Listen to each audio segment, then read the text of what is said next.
ẹ má gbowó ìtọ́jú lọ́wọ́ àwọn tí mọ́tò ọgbà ẹ̀wọ̀n kọlù nílọrin o, ìjọba Kwara ló sọ bẹ́ẹ̀.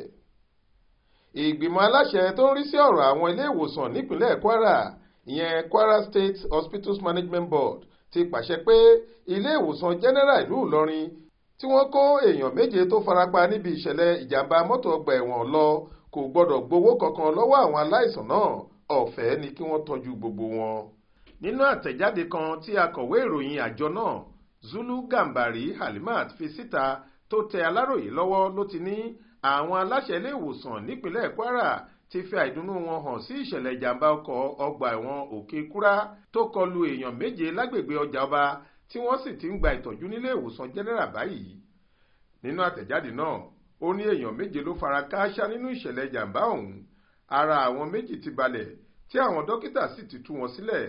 Àwọn 5 ni wọ́n ti dá dúró nílé ìwòsàn tí wọ́n sì ti ṣètò bẹ́ẹ̀dì fún wọn.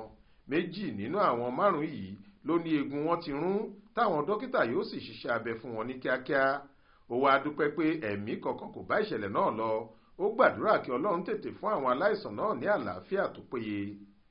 Tẹ́ ò bá gbàgbé, láàárọ̀ ọjọ́bọ̀ tọ́sídẹ̀ẹ́ ọjọ́ 19 ni mọ́tò ọgbà ẹ̀wọ̀n tó ń gbé Tani Ọlọ́run àtàwọn ẹlẹ́wọ̀n míì lọ sí kóòtù ń sáré àsápajúdé lágbègbè ọjà ọba nílùú Ìlọrin tó sì kọlu èèyàn 7 tí wọ́n fara pa yánnayànna. Bó tilẹ̀ jẹ́ pé ṣáájú làwọn kan ti ń sọ pé èèyàn 4 kú nígbà táwọn míì ń sọ pé èèyàn 2 ló kú, ṣùgbọ́n ìwádìí ti fi hàn pé ẹ̀mí kankan kò bá ìṣẹ̀lẹ̀ náà lọ. Ibrahim Alágúnmu ló ṣàkójọ ìròyìn yìí fún iléeṣẹ́ tẹlifíṣàn Aláròyé online. Faith Adébọ́lá ló kà á sétí ìgbọ́ yín.